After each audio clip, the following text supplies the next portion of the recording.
Hola, bienvenidos a Un Ratito con Dios. Venimos a hablar de las Escrituras. Bienvenidos. Las lecturas para este fin de semana son la primera del profeta Jeremías, capítulo 1, versículos 4 al 5 y versículos 17 al 19. La segunda lectura es de la primera carta a los Corintios, capítulo 12, versículo 31 al capítulo 13. Y el Evangelio es de Lucas, capítulo 4, versículos 21 al 30. Les voy a incluir las lecturas en el enlace de la descripción abajo para todos aquellos que quieran leerlas, así las tengan disponibles, si lo desean. Bien, entonces comenzamos. Las lecturas de hoy, de alguna manera, nos hablan a nosotros sobre nuestras expectativas, a veces deficientes, bien, y luego nos presentan una fórmula para sobrepasar esas expectativas deficientes, ¿bien? Y acercarnos un poco más a Dios, ¿bien? En el Evangelio tenemos a un Jesús que no encajó con las expectativas del pueblo con el cual se crió. Es bien difícil uno presentarse con una imagen nueva a personas que ya te conocen, ¿no?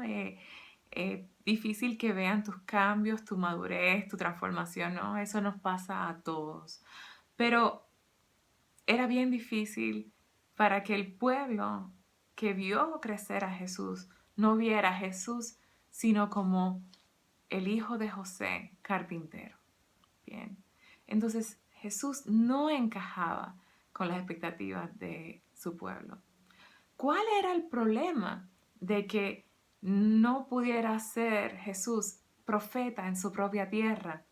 El problema está en que cuando ellos eran incapaces de ver al Mesías en Jesús, de alguna manera tenían unas expectativas limitadas, ¿bien? Unas expectativas deficientes. ¿Y qué pasa cuando tenemos expectativas limitadas y deficientes? Que de alguna manera nos estancamos, nos conformamos, nos volvemos cómodos y creamos prejuicios, ¿bien? ¿Y qué pasa con todo esto? Porque todo esto es importante, porque nos impide la capacidad de maravillarnos, nos impide la capacidad de ver la acción de Dios en nuestras vidas. Porque usualmente cuando nosotros hemos limitado nuestra visión de nosotros mismos, de los demás, limitamos también la visión de Dios. Entonces, Jesús les está diciendo a ellos, ustedes han limitado sus expectativas de Dios. El Dios que ustedes creen no es un Dios de la tribu de Israel, no es un Dios exclusivo. El Dios en el que ustedes creen es un Dios universal, es un Dios todopoderoso, es un Dios cuyo amor es inmesurable y es un Dios a quien todos le importamos. Para establecer este punto es que Jesús habla sobre dos ejemplos, bien, habla sobre Elías, cuando en medio de una hambruna escogió a una mujer en Sarepta, una mujer que no era judía, y a ella escogió para alimentarla. Había mucha gente con hambre, pero escogió a esta mujer de Sarepta. Y también habla sobre el ejemplo de Eliseo, ¿no? Que en medio de una crisis con lepra, él escoge a un hombre de Siria, ¿bien? Para curarlo de la lepra, no un judío. Dos ejemplos que podían enfurecer a este pueblo, porque ¿qué pasa cuando nos sorprenden con información diferente? Pasa que reaccionamos, ¿bien? Usualmente cuando escuchamos lo que no queremos, hacemos dos cosas. Dudamos del mensaje, esto no es cierto. Dudamos del mensajero, pero si este es solamente Jesús, el hijo de José, carpintero. Y cuando realmente nos quiere retar el mensaje y tocarnos a la médula de nuestro ser, entonces reaccionamos aún más fuerte, porque nos sentimos amenazados. ¿Y qué se amenaza cuando escuchamos un mensaje que nos reta? Amenaza nuestra comodidad, amenaza el lugar cómodo en que hemos estado con las expectativas y los prejuicios que hemos tenido hasta el momento. Y eso fue lo que hizo Jesús. Jesús los retó y reaccionaron agresivamente, empujando a Jesús casi a un barranco para quererlo matar. Y Jesús luego se escapa. Pero si vemos este ejemplo del Evangelio y creemos que esta gente está horrible, no vayamos lejos, porque nosotros también nos quedamos cortos a veces. Y a veces nuestras expectativas son deficientes también. Nosotros también a veces nos quedamos en esquinas cómodas en nuestra vida y no queremos sobrepasar las cosas que ya hemos conocido, porque a veces nuestra esquina cómoda se llena de lo que llamamos los prejuicios, y los prejuicios no son nada más y nada menos que encajonar ciertos principios y cierta gente y ciertas cosas de nuestra vida en definiciones rígidas que no tienen flexibilidad. Eso es nuestro enemigo, eso es lo que está en contra de nosotros ver a Dios, en contra de nuestras expectativas. Eso es lo que hace nuestras expectativas deficientes. Bien, si bien sabemos que todos somos susceptibles a caer en estas expectativas deficientes, en estos prejuicios, bien, Pablo en 1 Corintios nos ofrece una solución. ¿Qué es la solución de Dios? Bien, acercándonos a Dios, acercándonos a la definición de quién es Dios. Básicamente, la fórmula del amor. Bien, Pablo no quería dejar ningún espacio de duda para que nosotros entendiéramos mal lo que es el amor. Aún así, hoy en día mucha gente no entiende lo que es amar.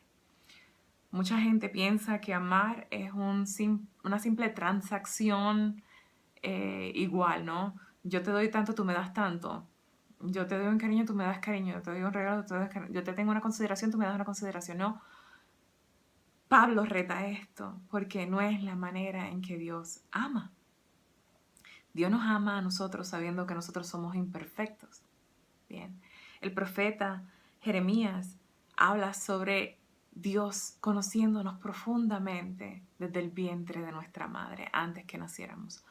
Dios sabe nuestra naturaleza. Dios sabe que nosotros fallamos. Aún así nos ama. Bien. Y Pablo trata de explicar un poquito de qué se trata ese amor de Dios. ¿Okay? Entonces, Él nos invita a este amor y lo pone por encima de otras cosas que la gente le da valor en su camino con Dios. Y está hablando de dones, ¿no? Entonces, está hablando de que el amor es superior a muchas cosas que le tenían mucho valor, como por ejemplo el don de lengua, el don de profecía, conocimiento, ciencia, fe, generosidad, hasta el mismo martirio no es superior al amor.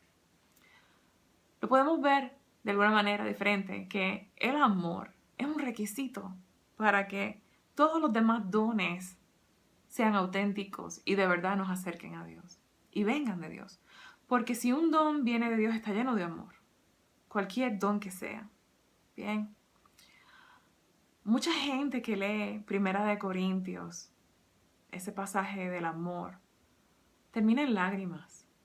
Porque es hermoso, ¿no? Es hermoso escuchar.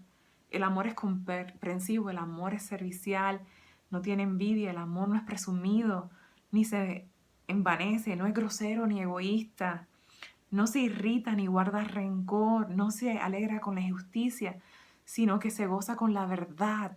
El amor disculpa sin límites, confía sin límites, espera sin límites, soporta sin límites. El amor dura para siempre. Bien, entonces, conmueve en parte porque reconocemos cuando escuchamos este pasaje que nosotros no lo cumplimos, que nosotros nos quedamos cortos en amar. Una manera aún más impactante de ver este pasaje es cambiando el nombre amor o donde va el amor, y poner nuestro propio nombre. A mí me impactó decir, Cindy es comprensiva, y se vuelven como signos de pregunta, básicamente. Cindy es servicial, Cindy tiene envidia, no tiene envidia, Cindy no es presumida, Cindy no se envanece, ¿acaso Cindy es grosera o egoísta? ¿Cindy se irrita y guarda rencor? ¿Cindy no se alegra con la injusticia? ¿Cindy se goza con la verdad? ¿Cindy disculpa sin límites? ¿Cindy confía sin límites? ¿Cindy espera sin límites? ¿Cindy soporta sin límites? Y entonces ahí es que vemos como que pacham, pacham, y vemos 2 o 3 cositas que hacen eco y nos resuenan.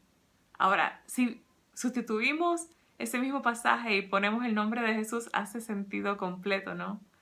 Que digamos, Jesús es comprensivo, Dios es comprensivo, ¿no? En otra, Jesús es servicial, Jesús no tiene envidia, Jesús no es presumido ni se envanece, Jesús no es grosero ni egoísta, no se irrita ni guarda rencor, Jesús no se alegra con la injusticia, Jesús se goza con la verdad, Jesús disculpa sin límites, Jesús confía sin límites, Jesús espera sin límites, Jesús soporta sin límites, Jesús dura para siempre. Hace sentido, suena real. Les invito a que hagan esa prueba. Choca un poco, ¿no? Y se siente bien profundo en el corazón. Pero vemos que esta es la fórmula de llegar a Dios. El amor no es un instinto, así como los niños tienen instintos de amar y de jugar y todas esas cosas. El amor es algo un poco más maduro, más adulto, porque el amor es una acción. Vemos acciones precisas. El amor es una decisión. El amor es un sacrificio continuo. Bien, entonces el amor es un ejercicio consciente por el otro. Bien, un ejercicio consciente por Dios, por optar por Dios, por optar por el amor de Dios en nuestras vidas. De eso se trata el fin de la carta, de la primera carta a los Corintios, en ese versículo 12 y 13 del capítulo 13, que habla sobre la niñez, ¿no? Donde habla que cuando yo era niño hablaba como niño, pensaba como niño. Y es que los niños a veces tienen buenos instintos, pero son niños. Y los niños tienen niñerías. Cuando los niños tienen niñerías, vemos una inmadurez en esas niñerías, ¿no? Y como padres o tíos o amigos, nosotros vemos a esos niños con esas niñerías y nosotros decimos, gracias a Dios que esto es temporero y que va a crecer. Pero qué triste sería arrastrar esas niñerías a la adultez. Bien, porque a la adultez ya no vamos a hacer tanto por instinto, sino que tenemos que tomar decisiones concretas. Tenemos que decidir amar y no odiar. Tenemos que decidir no guardar rencor. Tenemos que decidir perdonar. Tenemos que decidir no envidiar. Bien, luchar por justicias. Entonces ya no es un instinto de niños, es una decisión de adultos. Y a eso es lo que estamos invitados. Dios siempre nos va a ver como sus niños.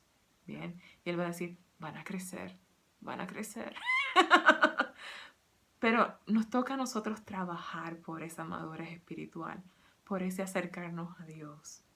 Bien, por ese amor que lo puede todo. Y que cuando se ama, rompemos todos los esquemas, sobrepasamos todas las expectativas. Porque si recibimos un amor como el que describe aquí, ni el corazón más duro en este mundo queda sin ablandarse. Ese es nuestro trabajo. Ser un poquito más cercanos a esa imagen y semejanza de Dios. Es amar de esta manera. Dios me los bendiga a todos y seamos santos.